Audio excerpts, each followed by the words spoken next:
Oh, baby, here we go. The Leafs and the Bruins getting set to go head-to-head tonight at Scotiabank Arena. Yes, Boston is in town. These two teams are going to go and meet a couple of times. They'll meet again on Tuesday in Boston. But tonight, we welcome you inside Real Sports Bar and Grill with some special guests tonight. This is going to go right off the rails, boys. I love it. We're across all Leaf platforms, so thanks for tuning in on Unsportsmanlike content. Brad May with us as well, and Fred Waugh of Shoresy, as well as Ryan McDonald from Shoresy. Gentlemen, thank you so much for joining us tonight. How is everything going as we see you're sporting the jerseys? Darn good. We got the home and aways on tonight. We're ready to go. So gorgeous. I love it. Of course, let's talk characters with the show. We're going to get into the show. We've got a lot of questions about your careers, about the fabric of this show and why it fits with this country and why people just love it. There's a lot to get to. Ryan, you play Michaels. That's the character. Fred, you're playing Delaney. I was going down a rabbit hole on YouTube today, watching just some of the first-class high-end chirps. It's second to none, and I know that's kind of the calling card or the hallmark for it. But the one question I got to ask you boys right off the top, how much is improv, how much is scripted, and how does everybody nail it night in, night out? Honestly, there's no improv. That's amazing to me. Jared writes, he's such a good writer. Yeah. And he knows exactly what he wants. And basically, you just have to say the lines and just be in the moment, the present moment. And we've all, played hockey, so it's just our natural instincts kick in right away and with the lines. So it's a lot of fun. It's just been multiple times, like where we're breaking. If that's kind of what like. I think a lot of people ask, are we improving all the time because it comes off? It does feel that way. Like you said, that's Jared's mind. Those are his words. We say them legitimately right off the page. And, I don't know about you, but, when we get our scripts, I'm just, peeling through and busting a gut. Keeping a straight face when you're live must be. It's incredibly difficult. Yeah. There's some good times. Ryan, four seasons in. Obviously, it's a hockey show. First couple seasons, we're all learning the new characters. You guys are doing your thing. However, in this most recent season, it was in the off season, and so two questions: how much did you love spending time in Sudbury, and then who coined the phrase "Sud Vegas"? Might have been Terry. It might have been Dolo. We're going to have to figure that out. Okay. We're going to have to get back to you on that and figure it out. But I will say, that was us. Sud Vegas is us. So so that's born now. It was the first time that, the truth is, the first two seasons that we shot, the pandemic was going on. We're following a lot of, safety rules and stuff. We weren't going out or seeing anything. And the summer in Sudbury is pretty darn amazing. So it was the first time we were all there together to see it lit up, the lakes, and Sudbury lit up. Lit up, yeah. But it literally was it gave us a new lease on what the town was. Right. Because we really weren't able to see a lot of it the other two seasons. Yeah. So, I mean, you're from Nova Scotia. You're from Montreal area. I was born in Montreal. You roll into Sudbury. This must have, not just for you guys, but, you got Terry Ryan who's out there and, guys from all over the country. You roll into Sudbury. What was the impression, and how did you say, okay, this is going to be home for the next little while? It's funny, my Marriott Bonvoy, I was looking at the Sudbury, how many nights I've stayed at the town place. I love that you're getting points, though. You got it. Bonvoy. No, it's been, each time we go, I'm going to speak for myself, but like each season it's gotten more, like the town has become very much a character in the show. So even in the last season, we've kind of shine a light on a lot of the businesses that are in Sudbury, a lot of the ones that we have scripted in the episodes that are real.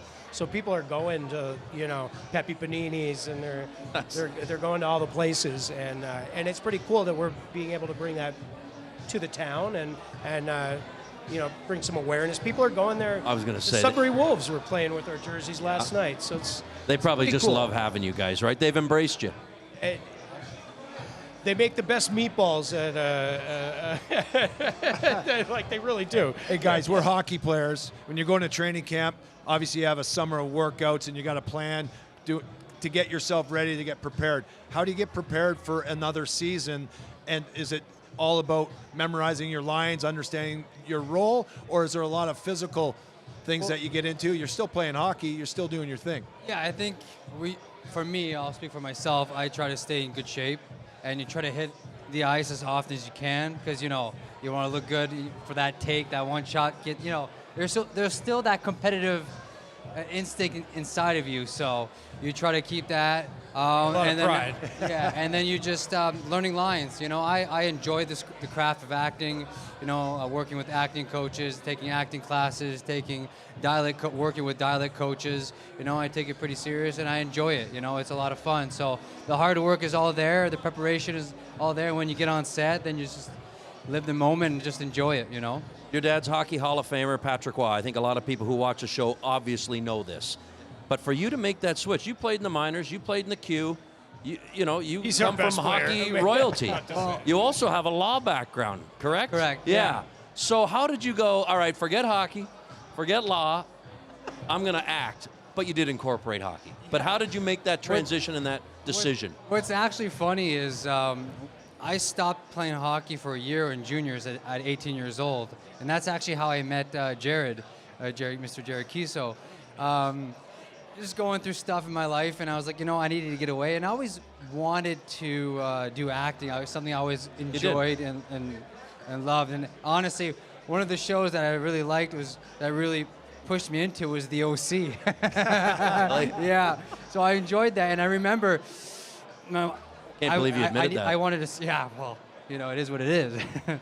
But I remember when I was gonna quit that year.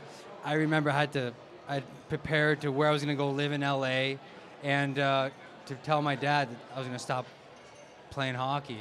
I remember it was a round table. I go down in the kitchen. I said, Dad, I got to talk to you. There's something I got to say. He's like, okay. This could go a few ways. He walks with his goalie pad still, right? So he kind of walks side to side and sit there. I was and so then I sat down. I said, I'm going to stop playing hockey, and this is my last year, and I'm going to go to LA and become an actor. There's a moment I sounded like, really? You're going to be an actor? I'm like, yes. I'm confident, yes. And so I planned it out. I'm going to go to Santa Monica College, and I got everything laid out. And he was honestly, I think it's something I needed, and he supported, and it was the best decision in my life that actually did, because actually I put myself out there, and I had the same dialect coach as Mr. Jared Kiso there, and that's how I met him. She goes, I got this Canadian guy I'm working with. He's got his Don Cherry premiere. Would you like to come? And I was like, yeah, sure. And that's actually how we met for the first time. That's fantastic. Yeah. What's your dad think of your performance, the show? Is he an avid fan? I mean, you must get some feedback. He loves it. Honestly, I think he's just a big fan of me. Yeah. I think when he sees his kids doing what they love to do, I think that's, he embraces that, and just very, very happy for us. Fantastic. Does Patrick critique you? He says he's awful. He says he's just awful. I wish he would. But I won 24 games in a row, so it's not a big deal. No big deal, 24-0. No, my stunt guy is amazing. Let's just get that right out. Oh, yeah? You lean heavily on him? He's yeah. incredible. But I do want to say just really quickly about this. As an guy, I've been kicking a cinder block, I say, down the road acting for a really long time. And to be with these guys in this dressing room, having the mentality of like a hockey player, having the mentality of team, unity, whatever it is, it's such a breath of fresh air to the film industry, to our show. I think maybe that's why it works the way it does, but there's a really great like dichotomy of like, you're an actor, man. He works harder than anyone else, and that's what I mean is like the work ethic that you see from the hockey player comes out in the acting, and it's such a refreshing set to be on. Like, it's the best. I can't even imagine. It doesn't even look like work from the outside. We know it is, but that's how you know you're doing it right, because you guys make it look effortless. Like, again, a lot of the script, a lot of the talent, a lot of the way Jared has positioned this thing, but a lot of chirps. And I think, as we talked about, that's what it's about. Who's the master? Who do you not even want to go down that road with? Who is going to just tear you limb from limb? It's just going to... Terry's pretty Terry, good. I wouldn't want to like. Rasty, I think, is pretty good too. Rasty will get you, yeah. Those are NHL guys. Good. Yeah. Jordan is Jordan Nolan's quiet chirp, like he'll just leave you with like this, and then you'll be like, ah. So I mean, there's different variations of the chirp. You wade into those waters, or do you just kind of know who's who on the? No, I'm just a silly goose. I'm just. I don't know. You've gotta have. Your dad was. I You've got chirped to come a lot by. when I was playing. When I was playing, I was a little. I can't say the word, but. Hey, when you're a little guy, you're. Oh yeah. What's that? When he was a little guy, I have a question for you. I was with Terry Ryan the last couple days, so I love TR. Spent a lot of time with him, and he wanted to ask me to have you. When's the first time you guys met? He was a rookie going into training camp in Montreal, and somebody wanted to drive him over to Patrick Waugh's house so he could meet his hero, Terry's hero, and of course he ended up in the basement. Maybe you could talk about the beautiful house you had. I don't remember much of that. Terry remembers it more than I do, but we were living in, I think it was in Rosemère, and downstairs in our basement, it was unbelievable. We had an ice hockey rink. Not real ice there. It was like rolling rollerblades, but it was like real boards and everything. It was a really great setup, and that's the first time that he came over, and I think he played with my brother and I down in the basement, so that's how we first met, and then here we are working on a TV show together, so it's pretty cool. What NHL player would represent, somebody like your character? Is there a player around the league that you kind of know, or maybe you hear from that goes, oh yeah, this is kind of my character? I'd say Ribeiro for me. Whoa. That's a loaded statement. There's a lot Spicy to unpack there. meatball. I'm not touching it. Hey man, good guy. Great guy, great player. Yeah, because I'm finding it increasingly that goalies are very weird, and I've met them now, or they reach out. So. Oh, they must all the time, right? Man, that's a really good question.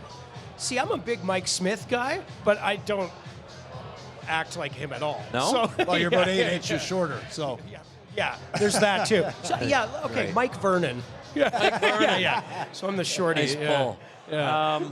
Why do you guys think that this show has, there's some obvious connections, but why do you think this show, and maybe we touched on it a little bit earlier, has really resonated with the fabric of this country? We know the hockey side of it, we know the dialogue, but that's not easy to pull off either. We've seen attempts at hockey shows or movies that haven't always, done well. Why has this one worked so much? It's heart. Plain and simple. Yeah. Like, it's heart. Like, I personally, I think, like, put it this way, like, the fans that come up and say whatever they say to us, the jokes they're there. Like, it's a funny show. It's a very funny show. The thing that, like, sticks out is that people were like, oh my God, I cried. I cried on that last episode, or the idea of sports in itself, not just hockey, but any team, like what you have to give up, the sacrifices that you make, the things that you go through, is what really resonates, I think, more. I've had a young girls soccer team come up and say that they loved Shoresy for that reason alone. Really? The like sitting in the dressing room scenes and stuff. Yeah. That's what sticks out to me the most, like for sure. For me, if I'm make sure I understood the question correctly, but I think what makes it great, I think, I think the family and the respect that there is. I think the writing is so good. I mean, Mr. Jerry Kiso, he loves the game. He's passionate about the game.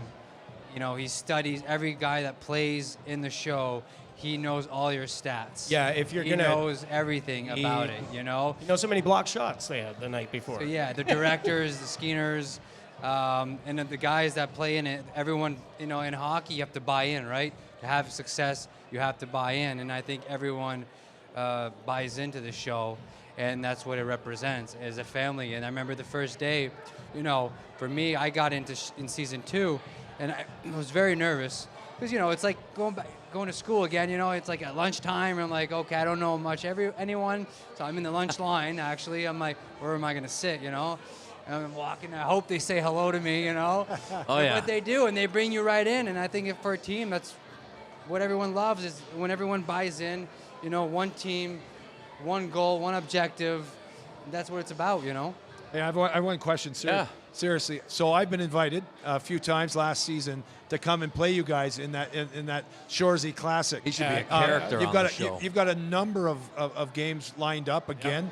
Yep. How great is that for you guys? Obviously, hockey players, but you're able to be in character for part of these games. But you get to play against former NHLers, and for yourself, you got to grow up in the hockey world with your father and all his buddies, but a lot of those guys are playing in these games. That's pretty cool. It's especially like playing against you guys, everyone honestly, but like Detroit was pretty special because that was such a big rivalry with Colorado and my dad during that time, so that was pretty cool to be there. And just when you play minor hockey, it's so fun, these tournaments, right? When you're playing, you get to go with all of your friends and you're excited to leave. And it just kind of feels that way at the same time. We're all there for like a month or a couple weeks all together, and we're all going to play against these NHL guys that we looked up to. And, I played minor hockey for the Rochester Americans. I didn't get necessarily the opportunity to play in the NHL, but now I find my way playing in NHL rinks this time around. So it's pretty special, It's just, you enjoy it. I don't want to speak for the guys who played pro, but they did say, like, after the very first time that we had done it, they were like, that was so special. It was so different. I still try to put my finger on, like, what made it so special. Our fans definitely are that. Just buy in. They have bought in. They're the best fans in TV out there, period. We have the best fans, and for me, as someone who's just a hockey geek, who's an actor and who's been lucky enough to be doing this, to be skating out in this arena, to be skating out at any NHL arena when there's people that bought tickets to it is just like mind-blowing. So, yeah. Well, the new one is coming up November 28th, if I'm getting that correct, right here at Scotiabank Arena. That's going to be fun. Members of Shoresy taking on members of the Maple Leafs alumni. That's pretty special. Tickets are available. You can catch. I got traded so many times, or I played for so many teams. I was invited to play in 4 of the games last year for those said like Rick organization. So, and I wasn't able to get there. But it's kind of funny. I can tell you one thing. My buddies, the guys that I played with and against, they absolutely love it. It is a special event. It's different than the other charity things that we typically do. Raise a ton of money. It's really cool, and gives you guys such a profile as well. It's wonderful. So on behalf of my buddies, we're excited to play with you guys too. Oh man, likewise, let's go. and thank you to you guys for showing up and being there, and you're making it special for us as well. You can get tickets at shoresyclassic.com. More information there as well. Real quick before we let you go, and I know you got to run. Quick teaser on season 5 that's upcoming. What are the highlights? What should we be looking for? maybe a sense of. It's not the off season anymore. I'll tell you that much. Okay. Yeah. All right. Oh, we're back on the ice. You don't want to know what I'm doing. I'm terrified suddenly. Could be or not. I don't know. We'll see. Boys, thanks so much for stopping Thank by. you. We appreciate it. You know you're coming to the game. We got this hat. What we're doing is we're having all these guests that stop by on Unsportsmanlike content sign this hat. This is an honor. Auction that off to charity at the end of the year. So some big names and then even Mayday.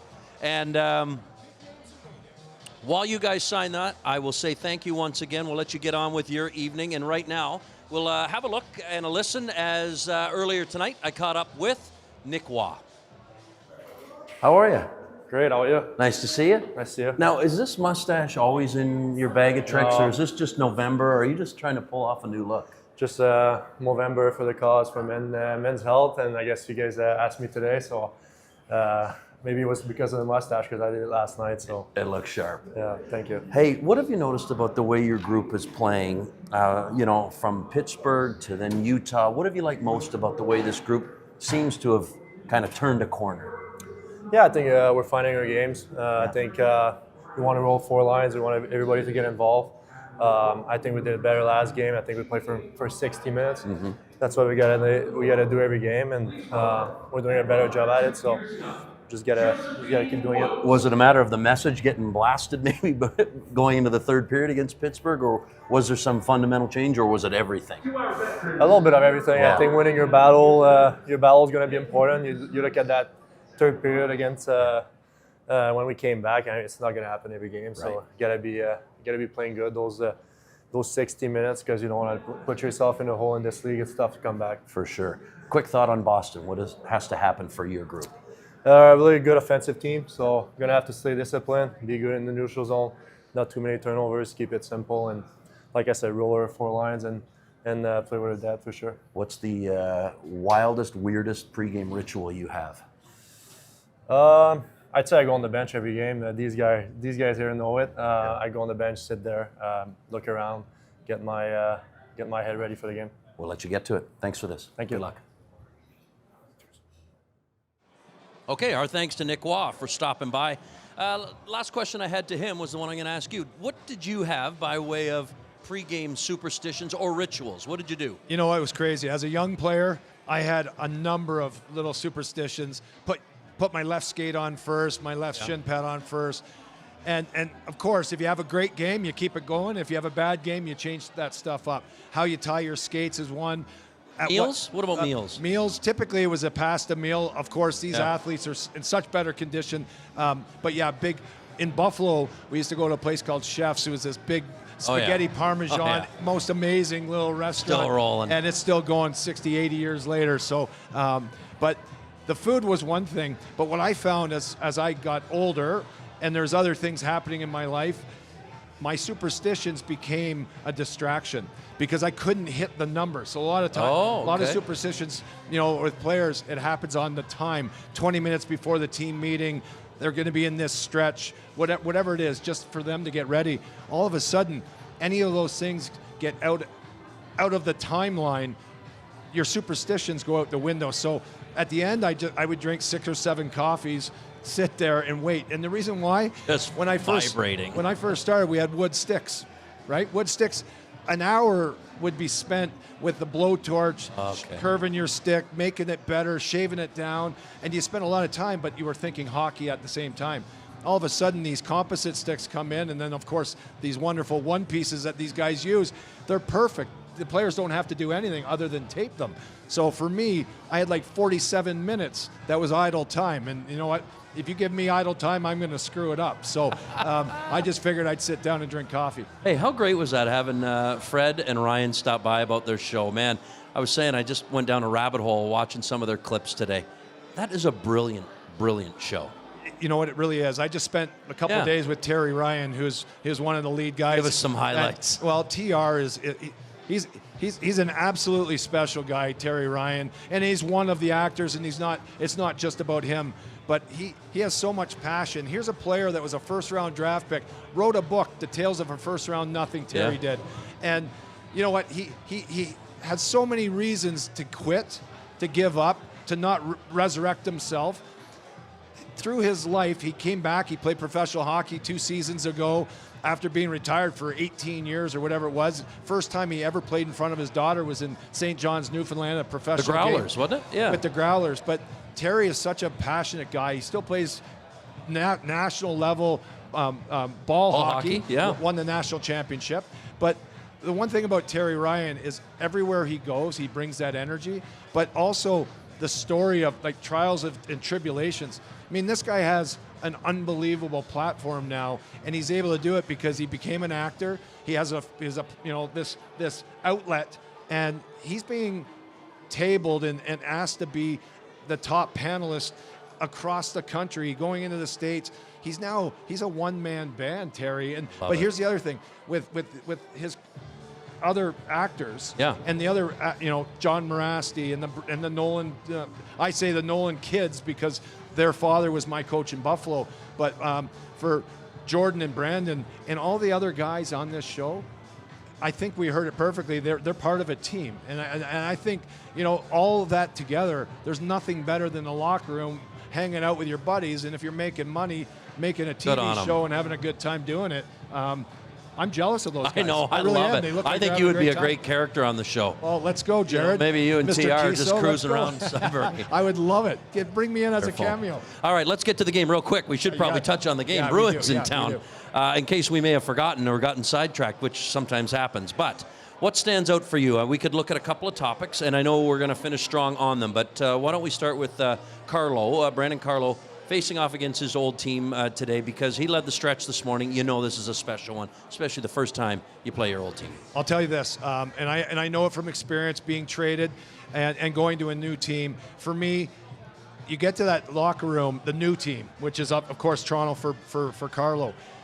You're going back to play the team that used to love you, that drafted you, that had high hopes for you, but at some point in time, now this was probably more salary cap driven because Carlo's a hell of a player, but you have pride. You're a proud player, and you have to show up to this game. I expect him to have a big outlet. He's going to be physical. He's going to be driven, and he wants to make a difference.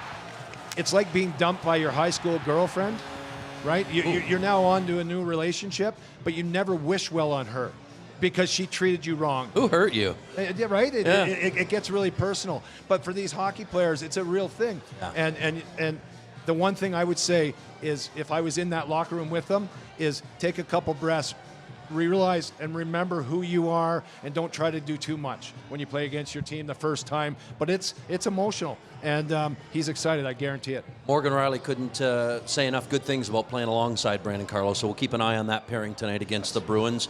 How about the captain? The way Austin Matthews is going about his business, 3 straight games with a goal. He's just finding that touch and that, I don't know what the word is, but that comfort. It looks like it's there, right?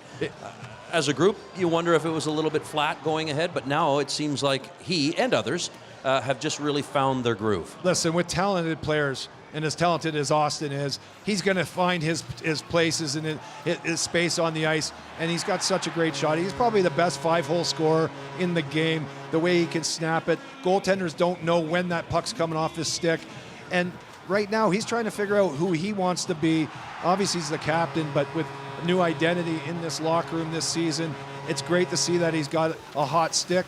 I'd expect that it's going to keep rolling.